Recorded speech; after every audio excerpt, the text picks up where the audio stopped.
Job chapter 42, verses 1 through 5. It reads this way. Then Job answered the Lord and said, I know that thou canst do everything, and that no thought can be withholden from thee. Who is he that hideth counsel without knowledge? Therefore have I uttered that I understood not, things too wonderful for me, which I knew not. Hear, I beseech thee. I will speak, I will demand of thee, and declare thou unto me. I have heard of thee by the hearing of the ear, but now mine eye seeth thee. The word of God for the people of God. And the people of God said, amen. We like to use as a subject a moment of clarity. A moment of clarity. Now, who in the world are we addressing? Who are we speaking to? Who is getting loved on this morning? Well, there's a community whose lives are really, really jacked up, and it is, in fact, their fault. There's a community of people, their lives are a complete mess. Everything about the way they talk, everything about the way they move, everything about the way they function, it is a total wreck, and it is, in fact, their fault. There are so many people who are just bothered, and they're asking the Lord, they're asking questions like, Lord, what am I supposed to do? Or, Lord, why haven't you shown up yet? Lord, why haven't you fixed this yet? Lord, why haven't you fixed them yet? Why in the world have you not stepped into my situation? And there's so many people asking those questions, and they are in fact the answer, because they are the ones who are in their own way. There is a community that the reason your life is in the condition that it is in, it is because of the consistent bad choices that you are making. There's a community, all you have to do to a certain community, the only thing you have to do is adjust your thinking, adjust your decision making, adjust your focus, and things will get turned around for you. I bring this up on the front end because it is amazing to me how people, just like when we were children, Brother Maurice, just like when we were children, it's amazing to me how we would do the thing this is probably just me. Maybe this is not you. It's probably just me. We would do the thing that we know would get us in trouble. It would earn us a beating. It would earn us a punishment of some kind. We would do it anyway, and then somehow act surprised when the thing we knew would happen would happen. Now we're telling parents that you are being a bit unreasonable for bringing your wrath down upon me, even though I knew that's what was going to happen. There's a lot of people who approach God the exact same way. God, I don't understand why you are breaking me off this way, when we knew the decision that we were making was going to bring some very horrible consequences. Well, family, that's for them. To everyone who is tuned in today, if that is your position in life, if that is how your life has been functioning, then that part of the message was for you. Change your thinking, change your decision making, change your focus, and everything gets turned around. But unfortunately today, I'm not talking to y'all today. I'm talking to those of you who are doing everything you can to live as righteously as you possibly can. I'm talking about those of you who are doing it right. Here's my question. How are you supposed to function when God decides to use you as an example? Now this is tricky, because we're talking about clarity because of this reason. I'm going to say this and we'll keep moving. I want to make sure that we have some context here. It's not necessarily what you're going through that is the issue. It's typically how we're looking at what we're going through. That's the issue. It's usually how we see it, how we perceive it. It's usually because the question is, well, why is this happening to me? Because when I say that, I'm typically saying, well, God, why did you not choose somebody else? Well, the problem is, we were happy and excited when God chose us. We were just as happy as we can be when God said, I want you. Now, let me add some context to this so that y'all know what we're talking about. In the book of Job, whether you have been to church or not, whether you have studied scripture or not, there's been some reference in your walk, in your journey. Even if you didn't know exactly what the people were talking about, there has been some references somewhere about the trials of Job, about the issues of Job, the things that Job has had to go through. I say this on purpose because some of y'all are going through some stuff, and the question is, why is Satan bothering me? How do you know that God in this season did not give him permission? Now, I say this way because, hey, how you doing? It's good, so good to see. I like it a lot. So I say this because Job was minding his own business one day. And Satan is just kind of walking around, looking around at some things, seeing who he can devour and all that kind of stuff. And so there's a conversation between God and Satan. And so Satan, I don't know what he was thinking just before God said this. But what God said was, have you considered my servant Job? Now, Job was a guy who was doing it correctly. Now, I say this because some of y'all are doing it correctly, but it doesn't seem to be getting you anywhere. As a matter of fact, the more righteous you become, it seems like the worse your life becomes. I'm not saying that God is definitely doing this to you. I'm simply saying consider your situation before you tell God one more time, God, I am sick of what's happening to me. The problem with being a believer, number one, you already have a target on your back. The problem with being a believer is that you have to maintain believing even when things are really difficult. You have to be a believer even when times are so hard that you don't feel like being bothered with nobody. Well, Mother Brown, here's what happened. There was a moment when Job had a moment where he just couldn't take it anymore. Now, I am aware that so many of y'all have had moments where you just felt like, I can't take this another second. I don't want no more bad news. Matter of fact, don't nobody else call me. Don't nobody else text me because I don't want no more doggone bad news. If one more thing happened, I just don't know what I'm going to do. And so Job began to ask some questions. This is one of the references when people used to tell us not to question God. I understand what they were trying to say, but the issue is, how is it that I can't have a real conversation with my own father? Job had lost seemingly everything. Imagine waking up one day and your life is great. The money is fantastic. The family life is fantastic. You have influence. You are functioning and operating in life wonderfully. However you got there, it was clean. You didn't mess nobody over to get there. You didn't screw up anybody else's life to become successful. And then the very next day you wake up and things seem to keep happening. Little chunks of your life is taken away. You have this today and it is gone. Another loved one is gone. Now there's a tragedy. Now there's a sickness. Now all of my earthly possessions are now being snatched as well. And all of this is because God gave the devil permission to do all of this. Now I bring this up for this reason. Consider your situation. Consider what's happening to you right now in this season. And all I'm suggesting is that we step into a moment of clarity.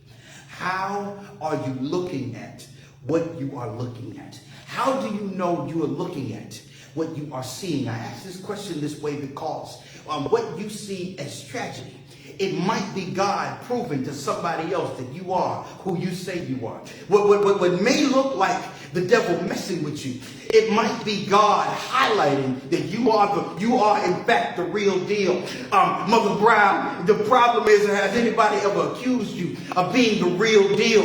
Brother D, has anybody ever accused you of being the real deal, being authentic? I love it. People are always talking about be your authentic self. Well, what if you're a jerk?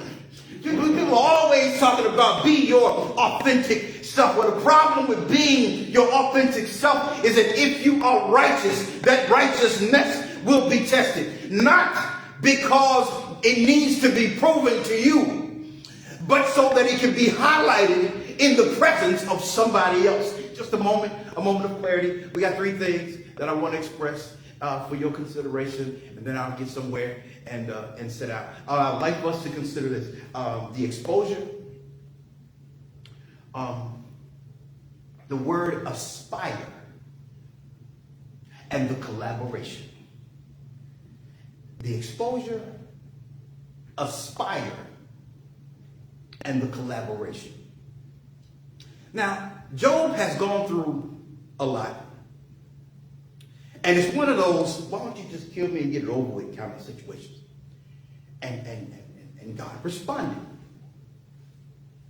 with things like, where were you when I did this? And where were you when I did that? And, I don't even know. Some people have interpreted that as God being angry. I don't know. I didn't ask God whether he was mad or not. All I have is his response. Now, but what if it wasn't anger?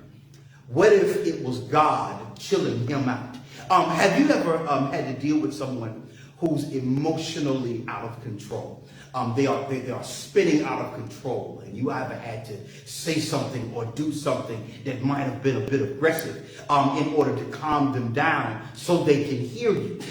You ever had to say to somebody, "Now calm down"? You said it calmly, and they didn't hear you. You said it again. Maybe you raised the volume a little bit, but they didn't hear you. And then you went off, and then they calmed down enough so they can hear what you had to say. What if God was just being aggressive enough so that he would hear him? Now, I ask this question, Mother Brown, because what if the things that God is doing, the responses that God is giving us, that he is doing it so that we would calm down long enough so that we can have some clarity about our situation. Now, I mean this on purpose because I don't know why you're stressed out now. I don't know the reason that you're stressed out. I don't know the reason that you're bothered. I don't know the reason that everything is moving in your mind the way that it is moving. But I guarantee you, if you'll just calm down and adjust your vision, I guarantee you, once you see it differently, you'll be able to function in it differently. Like, for instance, has anybody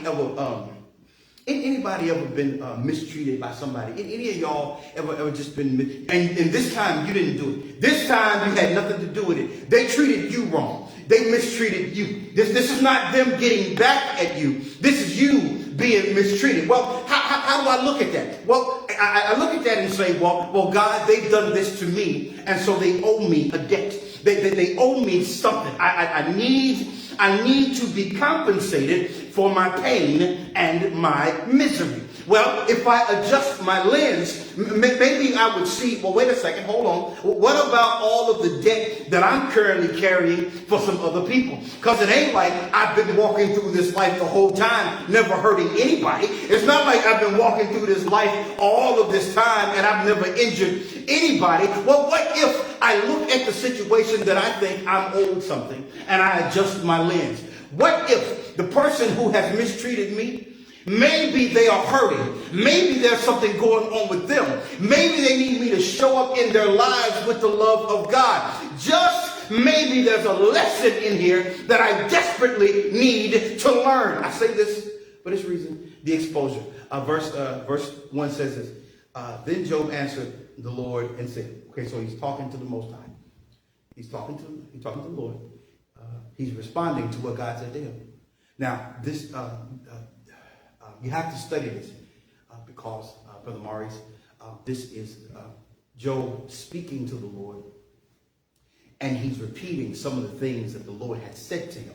So if it looks a little strange when you see it on the front end of it, that's why you have to dig a little bit deeper. Job answered the Lord and said, I know that thou canst do everything, and that no doubt, no thought can be withholden from thee. Verse 3. Who is he that hideth counsel without knowledge? Therefore I have uttered, and that I understood not, things too wonderful for me, which I knew not. The exposure.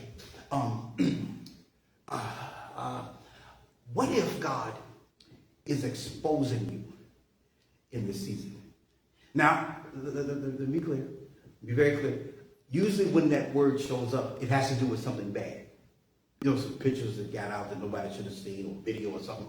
Or some bad behavior that really you want to forget. But what if God in this season is exposing what he's doing in your life, the person that he has made? I'm talking about, what if you are in the season of being exposed? Now, Mother Brown, here's what I mean. Why do these types of people keep showing up in my life?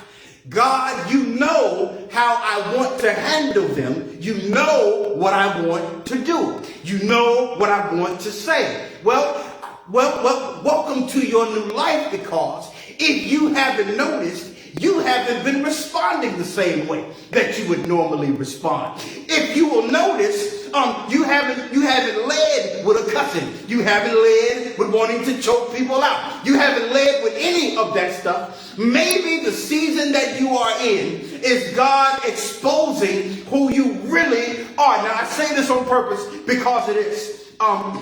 How would the mechanic know how good his work is if the car never leaves the shop?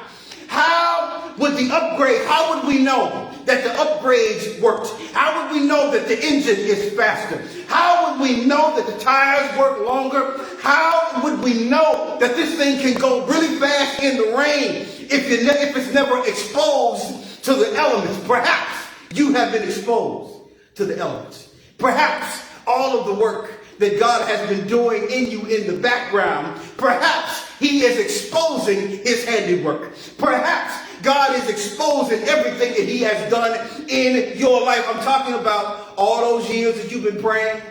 I'm talking about all those years that you've been fasting. I'm talking about all those years that you have been studying. I'm talking about every time you didn't go where you really wanted to go. I'm talking about every time you didn't have a conversation that you really wanted to have. I'm talking about all of the growth. I'm talking about all of the maturity. I'm talking about everything that God has produced in your life. What if he is now exposing you? Job says, I know that thou canst do everything. He had a moment of clarity, Mother Brown. He tells God, I know that you can do it all. Now, this is after he was going off. This is after he was in his misery and he was speaking out of his pain. He was speaking out of his trauma. The young man was hurting really bad. Let's be very clear about what Job was dealing with. Job lost his children, and that was awful. His wife wasn't on, he and his wife wasn't on the same page. I ain't never been married, but I'm sure that ain't fun. All of he had sores and he wasn't feeling good. Life was just really bad. So he had a moment where he said, I just can't handle this anymore. Just kill me and be done with it. And now he says, I know you can do everything. Please understand, God knows you from the inside out. God knows every single thing about you. He also goes on to say, no thought can be withholden from thee.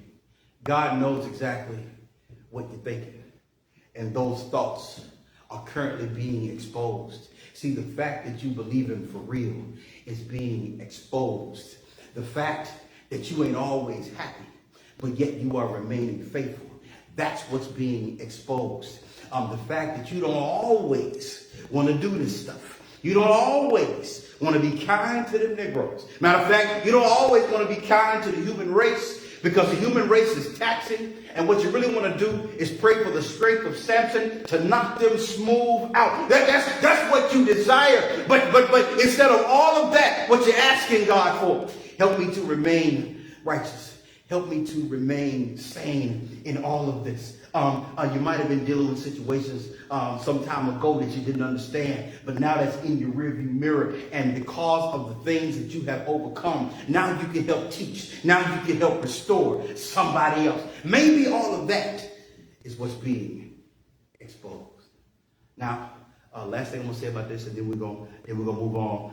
Mother Brown, verse 3 says, "Who is he that hideth counsel without knowledge?" Now he's rehearsing what God said to him. Why are you coming at me this way and you don't know nothing? Like, why are you coming at me as if I've committed a crime and you don't know a doggone thing? Has anybody ever been accused of some stuff? Not only were they not true, but the people who were running off at the mouth had no knowledge in the beginning. This is one of the things that our people, our forefathers, was trying to say. They just wasn't saying it right. If you're going to go to God, don't accuse God of anything, and knowing that you don't know enough to be able to open your mouth in the first place. Don't allow being overly emotional to cause us to say some things to our Lord that we should not say in the first place. He was saying this, who is it that comes here without knowledge? What is it that you know? Tell me, what if God said to you, okay, fine, since you're so brilliant, why don't you tell me what you know? If you know everything, then tell me what that is. Let's have a conversation. Since you think you're on my level, let's go ahead and have a conversation. This is what God was saying to the brother. Then he goes on to say, "Therefore have I uttered that I understood not things too wonderful for me, which I knew not." A moment of clarity. He came to himself and he understood. I don't know enough to know anything at all. Okay, fine. I'm calm now. I'm settled now. See, the problem with getting involved with the plan of God is the moment that we think we have a handle on it, that's when things get out of control. Because God does not tell us, he does not reveal to us everything that's on his mind. What he says to us is, I know what's best for you, so do what I'm telling you to do. Now, it's not like he never explains anything, but this idea that God owes us an explanation, we must divorce ourselves from this thought, because this is what will get us in trouble every single time. When I go to God under the impression that I deserve that you tell me, I'm entitled to an explanation. I'm entitled that you would show up in my life and tell me what's going on before I move, I must divorce myself from this. And maybe this is one of the things that's being exposed. The second thing, aspire. Aspire. Verse 4 says this. Here I beseech thee, and I will speak. I will demand of thee, and declare thou unto me. Now, this is the stuff that we want. This is the stuff we pray about. This is the stuff we sing songs about. This is the reason that we get up and come to church on a Sunday morning. This is the reason that we go to Bible studies. This is the reason that we study on a regular basis. It's having a connection, a real connection with God. Now, the problem with this is when we get that connection, I can't dictate how my life is going to go once that happens. This whole thing went down because God says to Satan, have you considered my servant Job? This whole thing happened because God is the one that put the target on Job's back. What if, and I'm not being dark, but what if God has literally placed a target on your back? What if God believes in you? See, the problem with what we say, Brother Maurice, I get frustrated when we say things to encourage people to feel good, because there's very little responsibility with these statements. I've heard people say that God believes in you. Well, what do you think that means? Now, what do you think would happen after a moment like that? Jesus went all the way to Calvary. Now, he came back, but he had to die before that happened. Daniel and them, there was a problem with the three Hebrew boys. They still found themselves inside of a hot furnace. They didn't burn, but they still got tied up and thrown in the oven. Daniel still found himself in the lion's den. All of these things still happen. So I must encourage us, understand that the more God is looking at you, the more God is doing in your life, the more that God believes in you. If that's even a real thing, please understand that the more you get, the more you receive from God, the more you grow in God, the more responsibility that's attached to your name. Please understand that. Just know that on the front end. You can't hide from that either. This is the reason why people are treating you the way that they're treating you. This is the reason why you're going through the stuff that you're going through. Job had nothing to do with this. Let's be clear about this. All Job did was be righteous. That's all he did. He had his moment, and then he had a moment of clarity. How do I see, God, what you are doing? How do I see how you are moving in my life? I aspire to be that close to God. I want to be that close to God. God, do not let me miss this opportunity again. Don't let me misread this opportunity. Don't let me misunderstand this opportunity. God, if you're going to use somebody, I'm so grateful that it is me. And this time, I will not look at it the wrong way. This time, I'm not going to fight you. This time, I'm not going to be overly bothered, because this time, I understand. This time I know all I need is your word. All I need is that you have said something, and I know I'm on the right page now. Lastly, collaboration. I like this one. Mother Brown, this one's for you. You can share it with them if you like. This one's yours. The collaboration. Now, collaboration, it suggests that we do something together. It suggests that I have my portion, you have your portion. And we work together to get something accomplished. That's a collaboration. Mother Brown and them would call it a collab because they're cool. But that's what that is. We do something together. Verse 5 says this: I have heard of thee by the hearing of the ear, but now mine eye hath seen. Well, there is a word in this text. And it literally means collaboration. Now, what I need us to understand is when God is adjusting our vision, when he is adjusting how we are seeing things, he is giving us a clarity that we cannot deny. Now, here is the deal. What if I heard you and I didn't get it?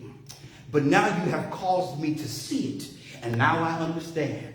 There are some things that I have heard so many times in my life. How many instances have we encountered people who have said, I have gone to church. I have been exposed to scripture. I have heard all of these things my whole life. But now that I see it, my life is completely different. There are some people who have refused to change. Some very, very bad and harmful behaviors and patterns until they saw it for themselves. That you have encouraged the people to change their ways. You have been encouraging people, helping them to understand. You've been doing everything you can. If you keep doing this, it's going to kill you. If you don't stop this, you are going to die. If you don't stop this, you're going to ruin your life and the lives of people around you. They didn't hear a thing. Every word went in and it went right out. But the moment that they saw it, that's when they said, I will change my life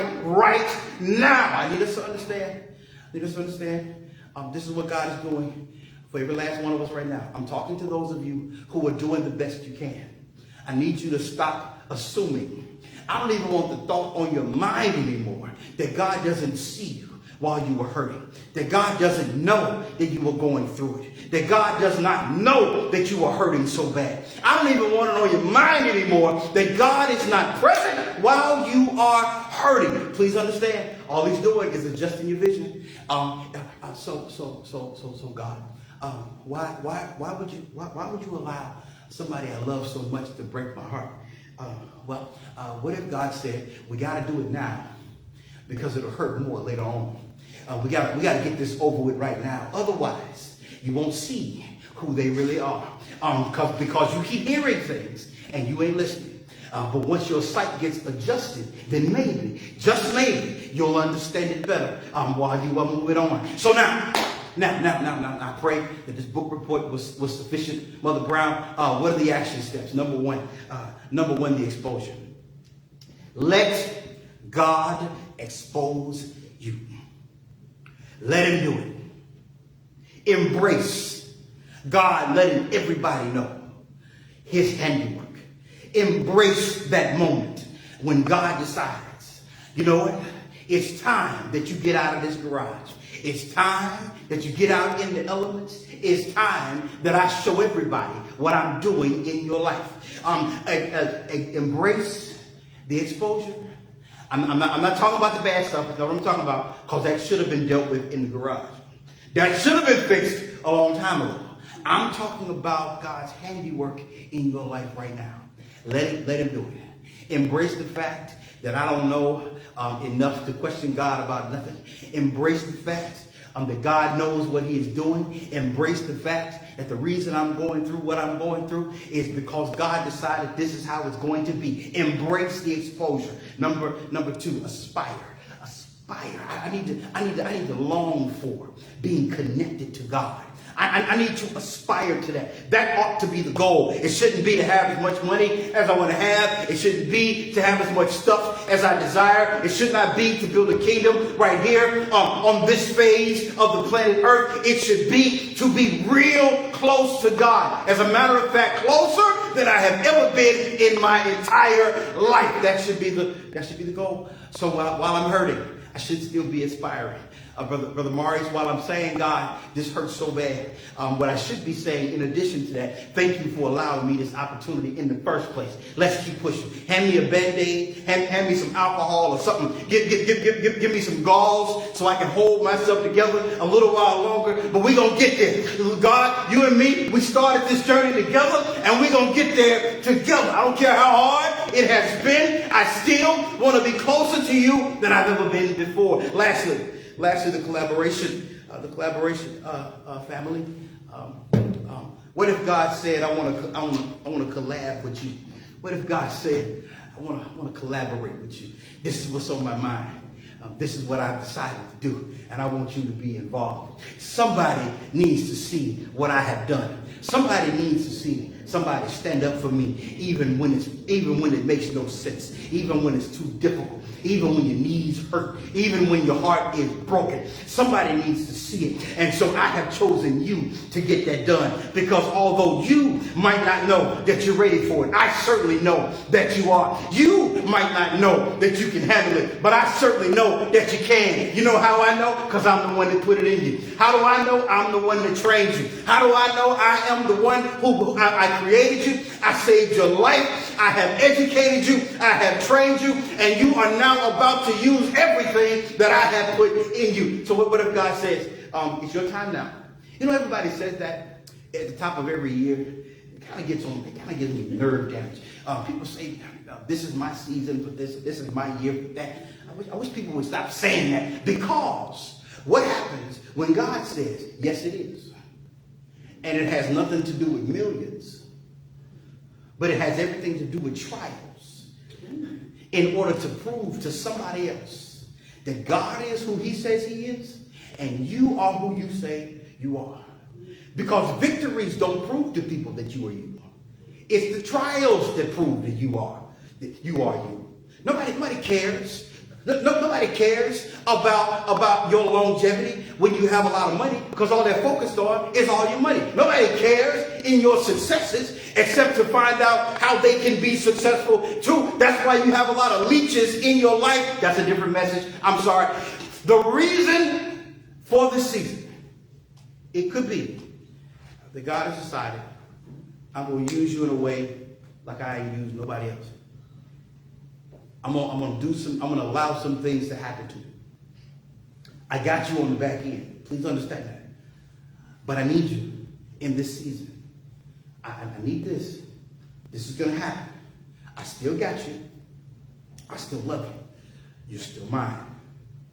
But all of the time and investment and all those things have been placed in you. So all I'm driving at is this. And I'm through. Family, my encouragement to you is not to walk around anymore stressed out. Change your vision. Adjust your lenses. Don't walk around no more with the woe is me, and I don't know why this is happening to me, as if it would be better if it was happening to somebody else.